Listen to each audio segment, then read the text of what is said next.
Today on The Daily Charge, the reviews are in for the iPhone 11, and we have Scott Stein here to give us first-hand experience. Improved camera features, battery life, and of course that lower price point. But is it all worth it? Good morning and welcome to CNET's Daily Charge. It's Tuesday, September 17th. I'm Alfred Ng. And I'm Scott Stein. Here's today's story. The reviews are in for the iPhone 11. Our own Scott Stein has had his hands full with Apple's latest devices for the last few days. This one offers a lot more bang for its buck, as the iPhone 11 is now the mid-tier model at $699, while the iPhone 11 Pro costs at least $999. So, Scott, the iPhone 11 is now the cheapest premium iPhone available. Was it a complete piece of crap? No, absolutely not. It is not a complete piece of crap. In fact, it's basically the same phone as the Pro phone. And so I feel like the Pro phone and the 11, these are naming conventions. They have the same processor, they have largely the same battery life, and all the camera stuff that you thought of as Pro, that works across the board. The one thing it's missing is the telephoto camera, which is a shame because I use telephoto a lot over the past couple of years. So it only has wide and ultra wide on the 11.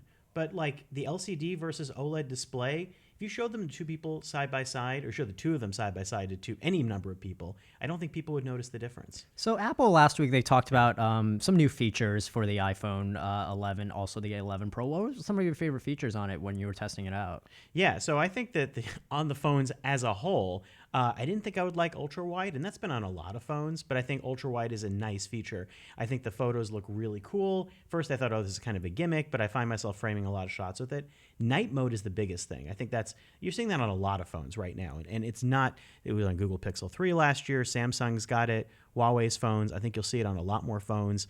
But Apple does a really good job with it. It's not for everything. Sometimes it's really saturated. Sometimes the photos will not come out as well as another shot that's better lit. But it's so much better to have it. It has some really stunning effects. And the price drop, I mean, who is this really for? I mean, if I just bought an iPhone XR last year, I mean, is it worth upgrading now? No, I think it's definitely not worth upgrading. I think we're at the point now where you should think of upgrades. My family is every 4 years at this point. And you, I mean, if other people say they have yearly upgrade programs, like another family member said, oh, I've got a yearly upgrade. Yeah. I don't know. Some people literally got an email from a family member saying, like, life is short. I'm going to just get the new one. A lot of people take that approach. I'm not like that, but I mean, I also am not like most people. I test phones all the time. You get to play with a lot of gadgets. I think that the XR you'd stick with. I think if you hung around with a phone for a number of years, this is a perfected version of the 10. So I feel like this is a great time to get on board. This feels like the boring yet wonderfully polished upgrade that you kind of look for in tech. Mm-hmm. But keep in mind that next year, Apple may have something big that may be a 5G phone. It might be something that has some new funky camera tech with AR. I don't know if you'd want those or if it would be super expensive. But this is a really nice time to get on. Battery life we're still testing. That's why you got to upgrade every year, man. Oh, God. But don't upgrade every year. How is the camera, though? You were talking about the new night mode shots. Have you been using that a lot? I have. I've been using it a ton. It's stunning how well it works even in nearly dark situations. Mm-hmm. But you have to hold the phone really still. And it tells you, like, there's like a 2 to 3 second exposure you've got to get used to standing still for. It's not for all instances, and ultra wide does not have the night mode. So you got to pick the wide version or telephoto on the Pro models to take advantage of it. Been taking a lot of photos of ghosts at night now with that? I have. Total ghost photography. Nice. And also the slow-mo selfies, I'm not into them, but my kids are literally taking nonstop slow motion videos of them just like sticking their tongues out. All your storage is just slow-fees now. Oh yeah, there's like a 10-minute slow motion video of the kids just groaning and sticking out their tongues in slow motion. Oh God. You will have that if you give your phone to a kid. Oh boy. So you said you're still testing out the battery life. I know Apple had noted that the battery life was extending by an hour. I mean, can you even notice that when No, if you had a 10R, the 10R was great last year in battery life. I don't think you'll notice the extra hour. I think this is more for the Pro owners or people who had the 10S and wanted that step-up model. There, you're talking about a 4 or 5 hour promised gain. We're still testing them. It's hard to tell in a week, all those results, but I've been living with the 11 Pro as my main phone now, and I find that by the end of the day, I'm getting to like about 20%, something like that. It's getting close. Like if I commute, I'd still want to do a top-up charge because I wouldn't want to risk it. So you're an 11 Pro user then. Like who's the 11 Pro for? Like right. Well, I think my favorite phone is the 5.8-inch 11 Pro if price were no object. But of course, price is an object. I like that's a little bit smaller. And for me, that portability and the battery life are great, and the telephoto. But I think you should easily get the 11 at $700, save some money, get great camera quality.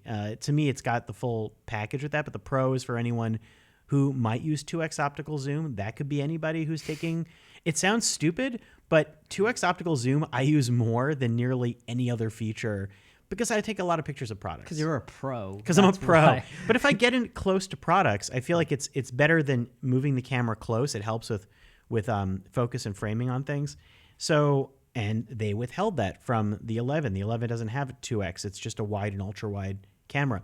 That plus steel plus... Is that where the third camera comes in? That's where the third camera comes in. It's wide, ultra wide, and telephoto. But you'd think that the 11 would be wide and telephoto, but it's not. It's wide and ultra wide. I think Samsung's Galaxy 10e is like the that. E, sorry, yeah. I think I have the 10, so I don't know. Okay, Yeah. so that's there was a lot of competition in that mid tier. $700 is actually maybe a little more expensive than others, where other Android phones might be $500.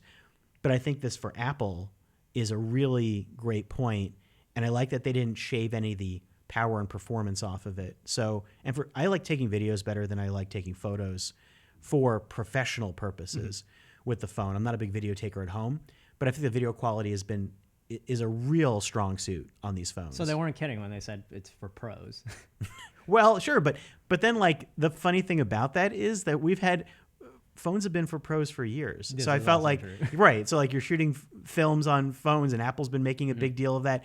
I think Pro right now is more of an acknowledgement that you may not pay up for that. Yeah. I don't think the gulf between these is nearly what it is with like the iPad Pro versus the iPad. I definitely feel like, that's a whole big leap. I definitely feel like the Pro is just like a work. Like I would only get it through my company. Like I wouldn't pay for it myself. That's right. Pro is like if someone else is paying for Yeah. it. And I do think if you're taking photos, the OLED for, they talk about that contrast ratio. That's for if you're taking photos that really you want to examine and make sure you've got the lighting levels right. So now we'll be turning over to our live audience to see what other Apple questions they have. You can sound off here in the comments, or feel free to tweet at us at @dailycharge on Twitter. We'll do our best to follow up and keep the conversation going. But for now, let's go see what you folks are talking about. BVG. Scott, let's take a closer look. You've got the phones here in hand. Why don't Yeah. you go ahead and hold them up so we can get a gander at them? Absolutely. What's the deal as far as, like, let's talk thickness goes? Between the Pro and the 11 and the Pro Max, is there a discernible weight and density difference? Let's take a look. Well, if you hold these side by side, the thickness is the same. The feeling's a little different. The 11 feels lighter. It's aluminum, and it just feels a little less dense. This one definitely has a density to it. If you hold these models, they're a tiny bit heavier than the 10S and 10S Max last year. I mean, especially the Pro Max, this thing feels steel and dense and bigger battery. It's not bad. It just feels like you're holding a slab.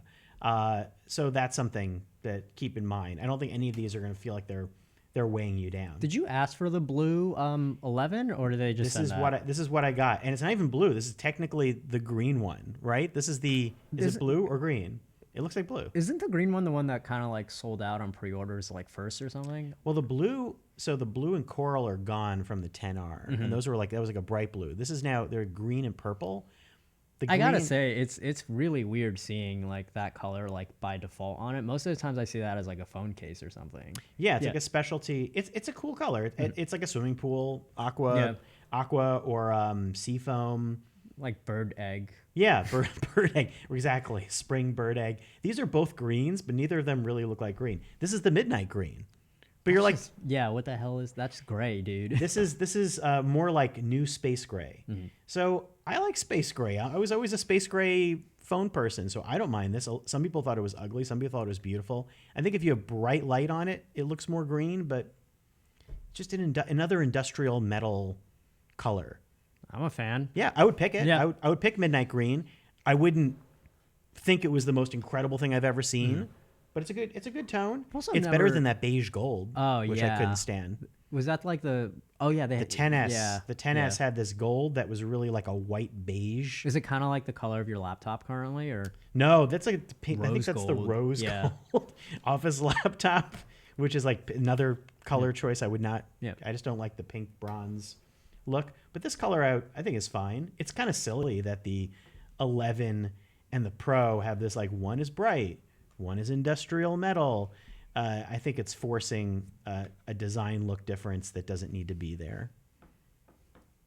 I would say that Apple's current aesthetic looks something like Easter eggs. Like, it's all those, like, pinky, bluey, pastel-y colors. They remind me of, like, Easter egg M&Ms. You know what I'm talking about? Or am I way on left field here?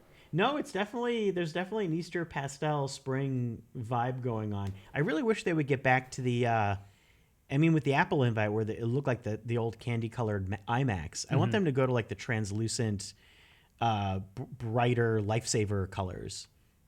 I don't know. Does anyone care? I feel like they're like just like the translucent, like brighter reds and oranges and pinks.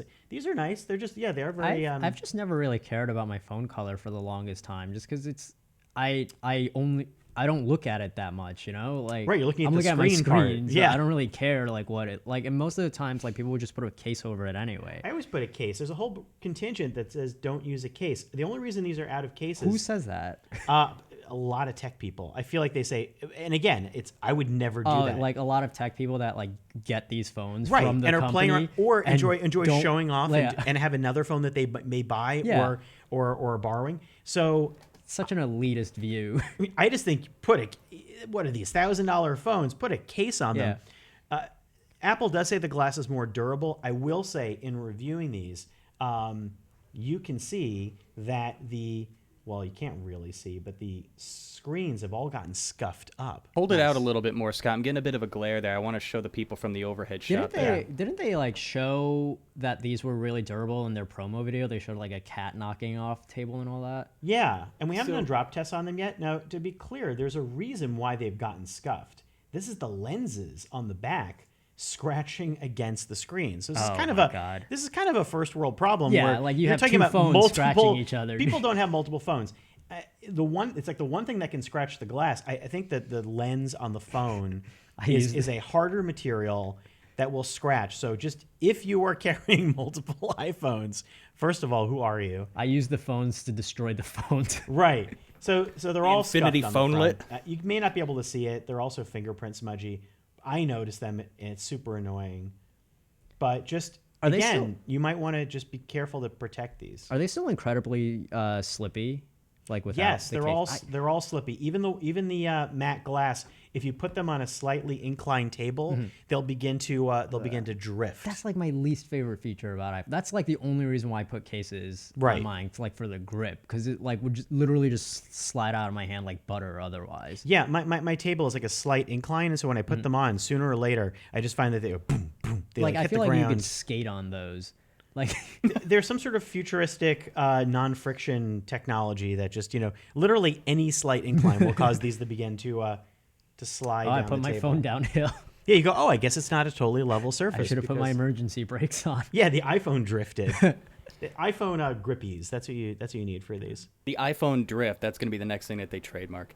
I want to follow up on what Alfred said. They really touted the durability this time around. Do they feel sturdier to the touch? They feel the same. My concern with a dense phone like the Pros is anytime I feel something that feels that dense, I'm always worried about impact if I drop it. Like, how much, like a time bomb or something. We're going to do full drop tests on these. Not on these, but when we get our final retail things, we're going to, in a couple of days, we're going to drop and see. I think last year it was surprising how durable the 10S was. Those withstood a lot of drops. The 10R did not withstand quite as many. Apple just said strongest glass ever, but there's no drop rating. Water resistance has improved, but they've been water resistant since the 7. So now it's 2 meters for the 11 for 30 minutes, 4 meters on these for 30 minutes, but it's not like 2 meters for 2 hours. Mm-hmm. Everything's still 30 minutes. It goes back to you're spending $1,000 for a phone. I wouldn't go swimming with them. I don't like to risk technology, but it's great that they are resistant in case they dunk. They're totally. I don't think 2 versus 4 really means anything for people. If you drop your phone 4 meters into something, I don't know if you're getting it back unless you're a scuba diver. All right, next up, let's take a question from Matthew Datcher. Will Apple ever go below $600 for a phone?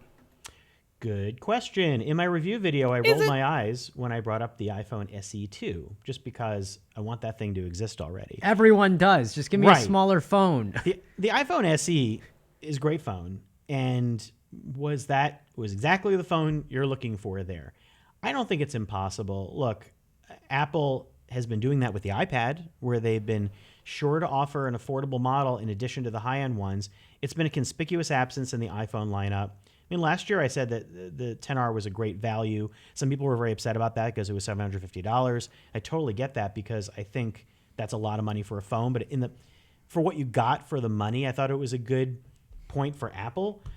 But I hope there's an SE2. It's not out of the question that they would do that next year. Or give me some random update for the iPod Touch where it's LTE compatible and I don't have to use a phone number on it. Do something like that. Yeah, I mean, there's a new iPod Touch, but there's no iPhone SE2. If you're holding out for that, I can't say. I mean, the original SE launched in the spring, so it was a totally odd time for Apple. It was like 3 years ago, 2 or 4 years ago. Yeah, it was. It was like after the 6S, I think. Yeah, because they run on the same chip. Yeah, and then suddenly this thing came out in the spring with an iPad. So, Apple does those random events. Not common, but, if you can hold on to your other phone and you want to wait for that, go for it. I can say the 11's great. It's a bigger phone and more expensive. Next question is coming from Ryan. He says, do you think the iPhone 11 will be the best selling of all the new iPhones? I think it's at the right price point and is just enough for most people. I think so. And I also think that the naming conventions this year were smart in that the proposition is very similar to last year with the XR and XS, but they were just like these cryptic names. Yeah. And I think the XR kind of got some momentum because it was colorful. Mm-hmm. This year, I think every year it seems like the interest is in like whatever the new phone name is. And then, so you say iPhone 11, cool, that's the new phone.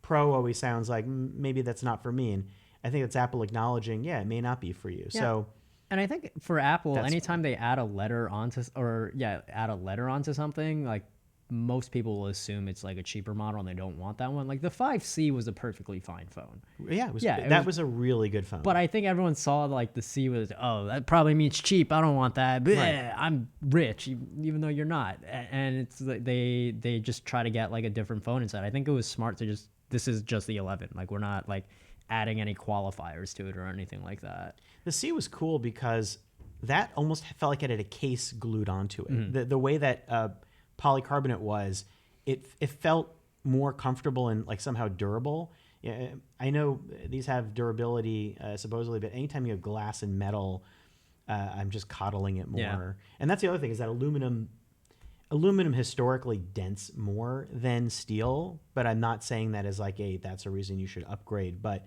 that's definitely true with Apple Watches, and that's just another thing about aluminum. Although it's supposed to be a strong aluminum. So, again, drop test to come. Looking forward to the drop test. In the meantime, do you think Touch ID will make a comeback? I would love for Touch ID to make a comeback. I didn't mention Face ID much in these reviews at all. I guess it's testament that I've finally gotten used to it, and I think it's fine.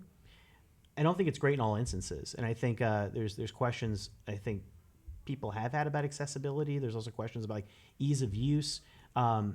I think it'll be interesting to combine them, like to have, you could add a super... Like a two-factor kind of thing? Yeah, two-factor, a super secure mode, or just have two options.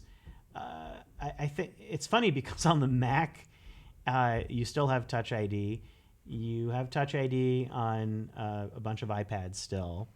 Yeah, I mean... Why can't you have Touch ID on a new iPhone? I think it would make the most sense to have it behind the screen, like what Samsung does. Yeah.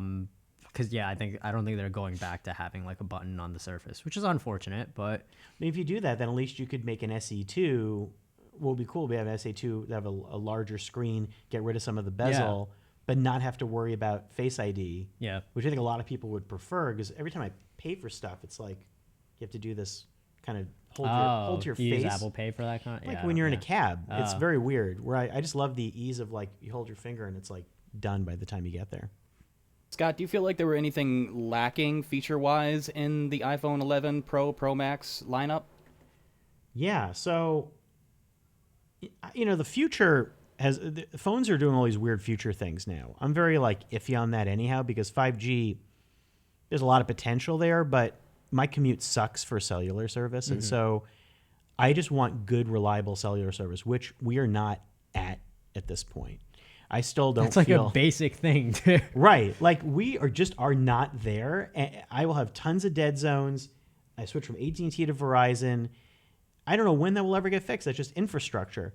If that day ever comes, that's more exciting to me than even faster stuff that I would have to pay for.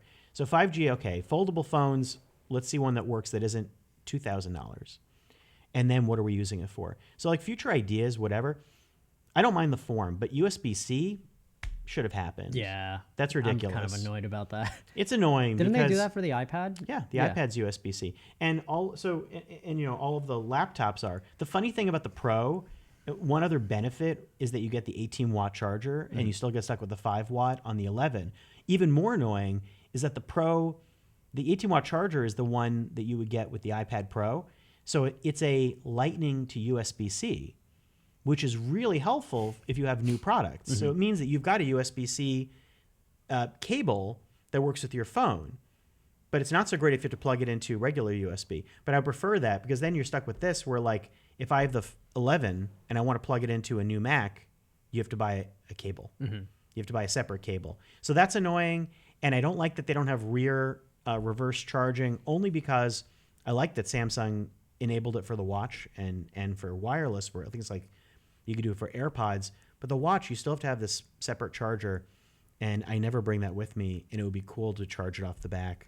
So just stuff like that other... Yeah, people talked about that with the AirPods too, right? Like being able to charge that. Yeah, like, that was a feature that was supposed to be on the new phone, and then reports said that, it was going to be there and then wasn't. Who knows? We just know that it's not here. Those are the big things. I think these are really perfected phones. I mean, my battery life complaints are largely gone. I don't think they're like it's not that I would never have to worry about battery life so far, but I no longer think it's a problem. It seems like every time a new iPhone comes out, it's kind of like, oh, this, like Apple talks about, this is the best one so far, or the best one yet, which makes sense because they're moving forward. You'd hope that it would be better than the one previously. Has there ever been a release where like, oh, they kind of like took a few steps back on this? Not that I can remember, because we're still in a point now, which is interesting. Laptops clearly have. Like, I would think we all know that point. Like, whether it's the keyboard or anything else, I think there are steps forward and steps back that have happened on the MacBooks. But when it comes to mobile, the advances of the chips have been so rapid that we're still used to like crazy gains every year. That I'm sure that can't happen forever. So, and same thing with camera, where everything at least takes a good incremental step. So I don't think there's been anything design-wise. I mean, you could debate that like Notch and Face ID are sometimes a little bit of a lateral move that maybe you wouldn't have liked, because I still am grumpy about the fact that the notch doesn't, and the curved edges of the display are not perfect for maximizing all things. You really can't take advantage of the full screen size for watching movies or looking at photos. You have to get a little bit of a border around it. So that's not been solved. It's fine. It's just, and everyone else has been incorporating At that, this point, I feel like it's like a branding thing for them. It is, and it's, as the phone sizes have gotten larger, I mean, your effective screen size is, if you had a 3-year-old phone, your effective screen size is still going to be improved. But yeah, Face ID I've always kind of felt was like something I tolerated. I think it's been good for Apple. I think it's good that to imagine a future where you could improve recognition and have it work on more devices. But I don't think it's something that really offers a huge value other than bring up passwords automatically from the vault, which is also creepy. I mean, it's cool that it does it. So some of the early complaints we've heard a bit about is that bezel around the lenses. Is that going to prove to be an issue? Is there concern about denting or bending or warping or scratching? Other phones. But I mean, more so from those who only have one phone, unlike certain people here in the room. If you put that face up on the table, are you worried about that kicking around and getting knocked and scratched and bent and anything like that? Oh, like damaging this stuff? Yeah, just because there's a raise to it. Yeah, we'll have to see. That's the answer. So far in using them, I haven't seen anything happen to these, and we've been shooting a lot of stuff without cases because we want them to look nice in the videos. But I'm always coddling them, but you can't coddle too much. Yeah, I think it would be nice if this is a little more protected. I think that's probably the strongest material, though, of all of them. Like, I think that the glass on these lenses is pretty. Is it sapphire at this point? I should know this, but like, I think the fact that the fact that this material is scratching the display, like, this is winning as far as the. I wonder if it's like so far out that if you wore it in like denim jeans for a while, that would like leave an imprint on it, or like eventually tear a hole like through your pocket. Yeah, it's definitely, it's not sharp edged, but it's. But they're it's just something. like, they poke out like that. If you put a case, I've got a bunch of these smudgy clear cases. Do they give that too, or? Yeah. Okay. Thankfully, to protect them a little bit. But if you put those on, these at least offer a little bit of a place where the camera can sit inside a little bit. Mm-hmm. If it put it in there, now it's resting a lot more flat. So I think your problem goes away if you have a case. Again, just get a case. Yeah. Don't. Because it's super slippery without it to begin with. Right? Yeah. Well, why would you? I really want to talk to people who don't have cases and just find out like what's the great joy in life that you're getting. Live life on the edge. Yeah. What is the fun? What fun are you getting from that? Just take care of yourself. Also, protect like, your phone. these cases are not cheap though. They're not cheap. I mean, Apples are expensive. You can get lower priced ones. I mean, you could shop around. David Carnoy has got an ongoing super list. A part of me has felt like at least clear cases like that should come with the phone. That would be the nice. Same way that like a charger comes with the phone. Because chargers are like good chargers at least are about the same price as like a. Although nobody does that, but yeah, you're right. The next thing you do is you have to shop for. Yeah, I don't know. They should just come with the phone. Yeah. Or like you don't even have to do a design for it. Just give a clear one that like these. Yeah. I mean, every phone seems to need a case these days. There's a pretty rare occasion where you can get away with a phone without a case. The Pro Deluxe, the Pro Max Pro Plus. Case. Yeah, but that comes with like a little accessory. Yeah. Kit. Okay, we have a few minutes left, so let's knock out a few more questions.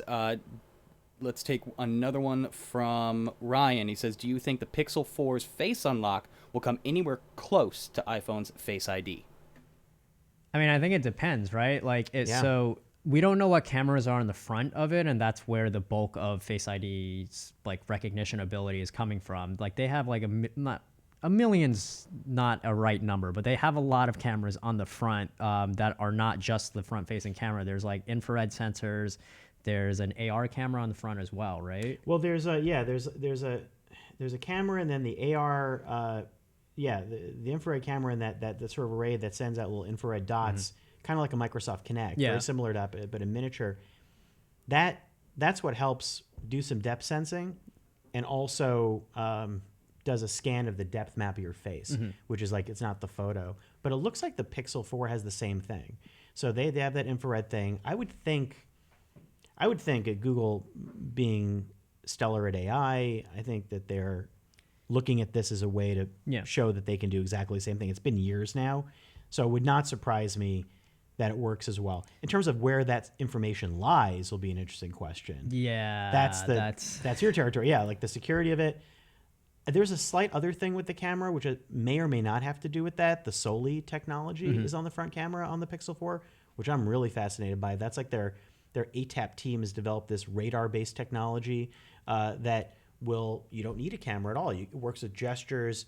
It has some sense of 3D awareness. The question is, why would you need that in addition to the infrared? We'll find out. Yeah. So lastly, obviously the camera is the primary feature focus on these new models. Essentially anymore, phone makers are camera makers that cameras also make calls. You said some really complimentary things about the iPhone 11 Pro, Pro Max camera features and functions. As far as the market goes right now, we're going to do the drop test, obviously, but we'll probably also do a camera comparison test. Who are the other top contenders out there for photography in the phones that the iPhone 11 series needs to be pitted up against? Yeah, so I mean, forgive me at this point, because that's the thing about the time frame that they're crazy short time frames for reviewing these, and everyone takes a different approach. The way we do it, we're going to have a ton of camera comparisons. I want to say this review is not done. We have a lot of work to do. And comparing a lot of those phones is totally essential, and doing it well. So like, that's everything. Yeah. So, I mean, I would think the big camera, Huawei, the P30 and upcoming, their upcoming phones, the Note 10, the S10, Pixel 3 and Pixel 4, which is coming up in just a month or less. And is this the first time we'll be able to compare like night mode shots between these two competitors too? Yeah, so that's going to be so night mode is really interesting. Ultra wide is interesting. Video. I mean, if you read stuff on CNET, we do a ton of follow-up camera comparisons. A lot of it on the West Coast. So that will be coming, and I'm sure there'll be a lot of open for suggestions on other phones to compare with. But I think those are the big ones out there that have been making the best camera tech. But I would not be surprised that more and more companies are start incorporating things like night mode. And that seems like everybody's developing AI that's beginning. It's hard, but it's clearly out there for a lot of companies to tackle. We've compared it with like DSLR shots too, right? Yeah. And I know, like, I mean, we'll often have our pro photographers take a lot of shots with it. I took a bunch of shots with it that are in the review. I'm not a good photographer. I just try to keep going. So that was to show you in a regular everyday use some things that caught my eye. I'm sure you still have a ton of questions about it, but that's going to be coming in like the days to come and weeks to come.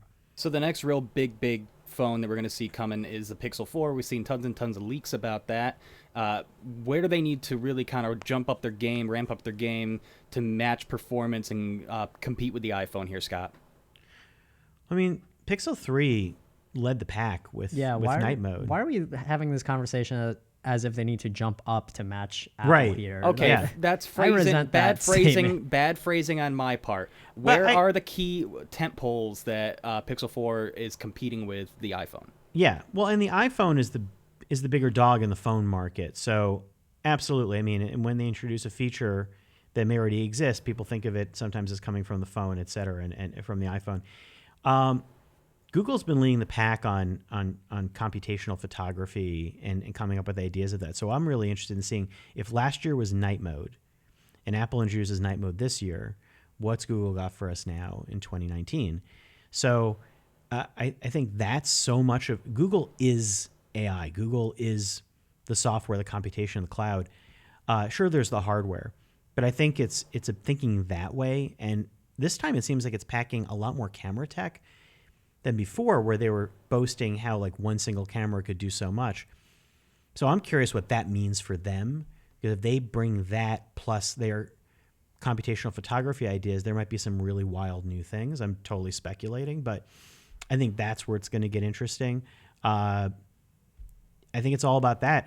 Pixel to me and is always about showcasing new ideas for the future of their software that they can't expect to introduce on the whole Android market yet. So I think it's very integrated to the Google infrastructure. So I think that's like the stuff I would want to see. Do you think it would be dead in the water though if it were priced higher than the iPhone 11? Because for a while, Apple set the standards like premium phones are $1,000, and now you can get that for $699. Still pretty expensive, but if they set that $1,000 standard, and then all these companies followed suit. I think like Samsung's like S10 was also $1,000. The Pixel 4, if it comes out and Google had already set the price of it being like at $1,000, do you think that, everyone's just going to go to an iPhone 11 instead? They might, or start. I think people are starting to go for more affordable phones in general. Yeah. So I think the question will be, does Google have a more affordable model to slide into that? Because everything that looks like on that top end Pixel 4 that's been leaked, that looks like an expensive phone. Yeah. You're packing a lot of new tech solely as a totally new technology that hasn't debuted in anything else yet. It does seem like a showcase product, but who knows? I don't know what it costs to make that. I think if you make $1,000 phone, there's certainly no shortage of other $1,000 phones, and people like to get. Yeah, people like to get phones for less. No one I know likes to get $1,000 phone. Hopefully they do something like the 4A, like they did with the Pixel 3. Right. Well, that could be the other. That's a really good point. That's the other thing they could do, is maybe that's a sign that they will introduce new technology here, but maybe half a year later, Google will find a way to whittle that down into Take a more out stuff affordable. that like most people want. Yeah, introduce it at mid-year. Yeah. Because that seemed to work out. I don't know. I was a fan of the 3. I thought it was a great move. Yeah. Yeah. Yeah. So I think it's one of the most interesting events of the year, whatever they're going to be doing at that Pixel event. Very well said, Scott. As always, we greatly appreciate your diligence. You have been slogging through with this phone for the past week, getting to know it very intimately, but not in a creepy way. So we appreciate all of your insight, and I'm sure there will be a lot more developments coming over days and weeks and months to come, and we look forward to seeing more. Of course, we'll link to your full review, video, and article, and gallery and everything else that comes in hand from CNET in the description below if anybody wants to dig deeper. And in the meantime, Alfred, go ahead and take us home. Cool. If you enjoyed today's show, please like and subscribe. Maybe comment if you want to. We are live every weekday morning here on YouTube, Periscope, and CNET.com. You can also subscribe to our audio podcast, and we also have a new and improved supercharged extended podcast on pretty much every platform available. Links to all of these are in the description below. For The Daily Charge, I'm Alfred Ng. And I'm Scott Stein. Thanks for joining us.